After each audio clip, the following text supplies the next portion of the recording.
NSR TV news. Mancherial జిల్లా చెన్నూరు వ్యవసాయ market committee ఎదుట జాతీయ రహదారిపై పత్తి రైతులు ధర్నా. ఎలాంటి ఇబ్బంది లేకుండా పత్తి కొనే సౌకర్యం ఉన్న కూడా సీసీఈ అధికారులు ప్రైవేట్ వ్యాపారులతో కుమ్మక్కై రైతులను ఇబ్బంది పెడుతున్నారని ఆరోపణ. 200 లారీల పత్తి తీసుకొస్తే కేవలం 40 లారీలు మాత్రమే కొంటున్నారు. కొంతమంది బ్రోకర్లు టోకెన్ వ్యవస్థ అని చెప్పి అన్యాయం చేస్తున్నారు. ఎలాంటి ఆంక్షలు లేకుండా బేషరతుగా పత్తిని కొనుగోలు చేయాలని డిమాండ్ చేస్తున్న రైతులు.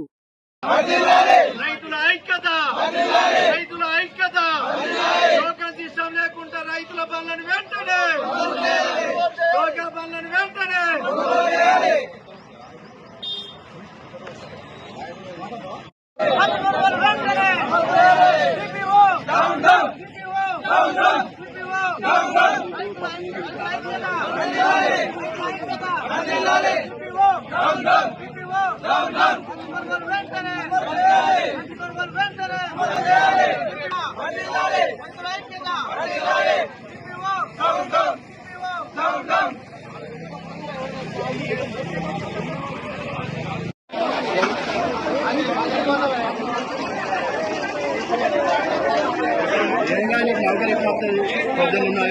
హలో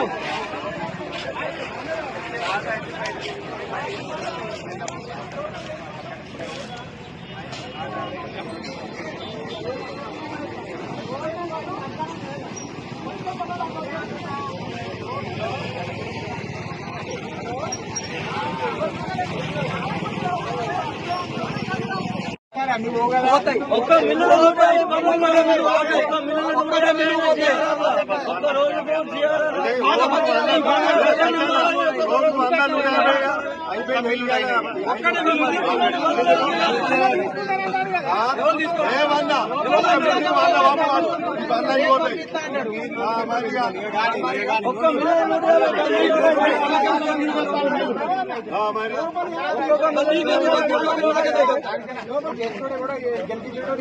దళారు వ్యవస్థ లేని వ్యవస్థ లేదు. ఎందుకు లేదు? లేదని మీరు ఎట్లా అంటారు?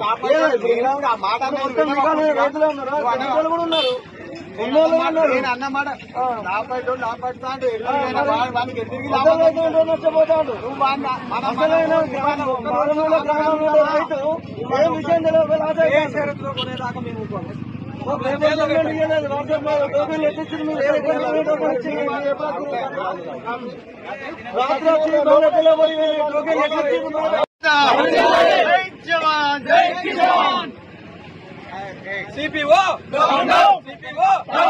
సిపిఓ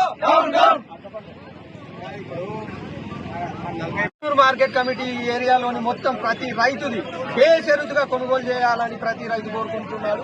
కాబట్టి ఈ టోకెన్ సిస్టమ్ తీసేసి బేషరతుగా ఇంతకు ముందు జరిపినట్టే జరపాలి. ప్లస్ రిజిస్ట్రేషన్లు కూడా ఆపాలని చెప్పేసి దుర్మార్గమైనటువంటి ప్రయత్నం చేస్తున్నారు. ఆ ప్రయత్నాన్ని కూడా ఆపేసి ఇంతకు ముందు పాత పద్ధతిలో ఎలాగైతే జిన్ని మిల్లులు చేసినారో ఆ విధంగానే జరపాలని ఈ సందర్భంగా కోరుకుంటున్నారు. మార్కెట్ కమిటీ ఆధ్వర్యంలో 5 జిన్నింగ్ మిల్లులు నడుస్తున్నాయి. 10 రోజుల కొనుగోళ్లు నిలిపివేయడంతో రైతులు ఇబ్బంది పడతారు. రైతులు ఏంటంటే కొంటారన్న ఆశతోనే దాదాపు ఒక 250 బండ్లు రింపుకొచ్చి మార్కెట్ల నుంచి సీరియల్ రోడ్కు పెట్టడం జరిగింది. కానీ సిపిఓ నేనేదో టోకెన్ సిస్టమ్ 40 కొంటా అంటాడు. కానీ మా రైతులు 40కి ఒప్పుకోరు. మొత్తం బండ్లను ప్రతి జిన్నింగ్ మిల్లుకు పంపాలని మేము ఈడ రోడ్డు మీద ధర్నా చేయడం జరుగుతుంది. కానీ ఈ సిపిఓ కానీ సెక్రటరీ కానీ కలెక్టర్ కానీ ఎవరన్నా వచ్చి రైతులకు న్యాయం చేయాలి. ఈ టోకెన్లలో కూడా కొందరు బ్రోకర్ గాళ్ళ బండ్లు ఉన్నాయి. కానీ ఆ బ్రోకర్ గాళ్ళు పోయినా మా రైతులకు న్యాయం జరగాలి. ఇంతకుముందు ఫస్ట్ తీసిన పత్తే మేము పోలే, ఇప్పటికే 100 రూపాయలు తగ్గించి రైతు చాలా నష్టపోతాడు. ఇంకా కొందరు రైతులది ఫస్ట్ది ఇంకా తీయలే. ఎందుకంటే మార్చి ఎండింగ్ వరకు ఈ ఒక శని ఆదివారం తప్ప సీరియల్ పత్తి కొనాలని రైతుల తరఫున నేను డిమాండ్ చేస్తున్నా. రైతుల ఐక్యత.